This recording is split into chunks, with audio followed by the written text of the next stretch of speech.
পশ্চিমবঙ্গের ক্ষেত্রে শিক্ষক শিক্ষিকারা এই টেট থেকে 2028 সালের মধ্যে তাদের মুক্তি পাওয়া সম্ভব নয়।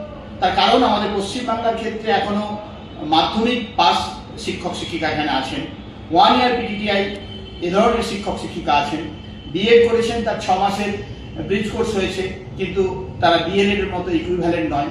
তাহলে টেটে বসার জন্য যে যোগ্যতা মান, সেই যোগ্যতা মান এখনো পর্যন্ত আমাদের শিক্ষক শিক্ষিকাদের আমাদের ঘাটতি রয়ে গেছে। তাহলে সেই সমস্ত শিক্ষক শিক্ষিকারা যাবেন কোথায়?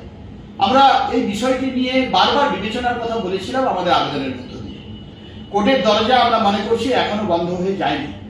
সেই কোর্টের দরজায় আমরা সমিতিগতভাবে আবারও একবার কিউরেটিভ মামলার মধ্য দিয়ে আমাদের শিক্ষকদের বিষয়টিকে বিবেচনার জায়গায় নিয়ে যাওয়ার কথা কোর্টের কাছে গিয়ে বলব।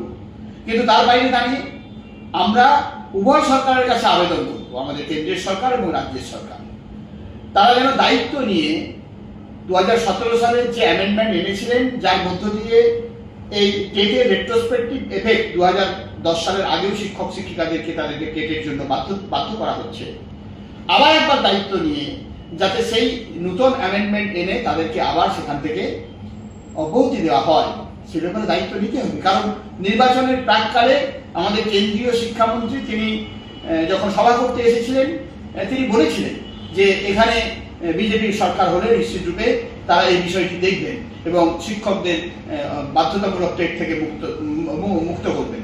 তো আমরা আজকে তার কাছে সেই বিষয়টি আবার নতুন করে জানান দিতে চাই। আমরা আগামী দিনের ডেপুটেশনের মধ্য দিয়েও আমরা তার কাছে জানাবো এই বিষয়টি, যাতে তিনি বিষয়টি গুরুত্ব সহকারে দেখেন। একই সঙ্গে এই রাজ্যের মুখ্যমন্ত্রী শিক্ষার ক্ষেত্রে শিক্ষকদের বাস্তব পরিস্থিতিগুলোর কথা নিশ্চিতরূপে বিবেচনা করবেন, বিবেচনা করে শিক্ষকদের যাতে করে এই বিষয় থেকে অব্যাহতি দেওয়া যায় সে ব্যাপারে উদ্যোগ গ্রহণ করবেন। এর বাইরে দাঁড়িয়ে আমরা মনে করি রাস্তার লড়াই ছাড়া শিক্ষক শিক্ষিকাদের এ বিষয়ে মুক্তি নাই। তাই আগামী 10 তারিখ 10ই জুন সুবোধমল্লিক স্কয়ার থেকে নিখিলবঙ্গ প্রাথমিক শিক্ষক সমিতির উদ্যোগে আমরা এই যে টেট বাধ্যতামূলক এর প্রতিবাদে আমরা মিছিল সংগঠিত করে কলেজ স্কয়ারে আসব এবং এখানে বিদ্যাসাগর মূর্তির সামনে আমরা 3 ঘন্টা ধরে অবস্থান চালাবো, যাতে করে শিক্ষক শিক্ষিকাদের এই বাধ্যতামূলক টেটের বিষয়টি রাজ্য সরকার এবং কেন্দ্র সরকারের কান পর্যন্ত পৌঁছয়। আমরা আবেদন জানাবো যে দুর্দশার মধ্যে, যে পরিস্থিতির মধ্যে আজকে শিক্ষকরা পড়েছেন, সেখান থেকে তাদেরকে যদি মুক্তি দেওয়া না হয় তাহলে গোটা শিক্ষা ব্যবস্থাটা ভেঙে পড়বে। আর এই গোটা শিক্ষা ব্যবস্থা ভেঙে পড়লে সরকারি শিক্ষা ব্যবস্থার প্রতি যে আস্থা তৈরি করার দায়িত্ব সরকার এবং আমরা সংগঠনগতভাবে নিয়েছি সেটা বাধাপ্রাপ্ত হবে।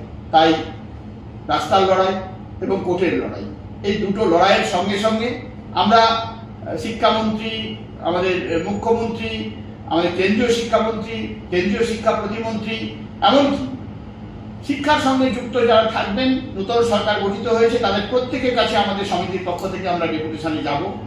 আশা করব নিখিলবঙ্গ প্রাথমিক শিক্ষক সমিতি এই টেট নিয়ে যে লড়াই শুরু করেছিল, শিক্ষকদের সেই টেট থেকে বাধ্যতামূলক টেট থেকে অব্যাহতি দিয়েই সেই লড়াইকে শেষের জায়গায় নিয়ে যাবে।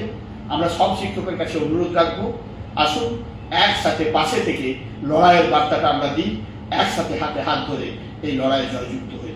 সেই বার্তাই আপনাদের কাছ পর্যন্ত আজকে আমরা রাখলাম।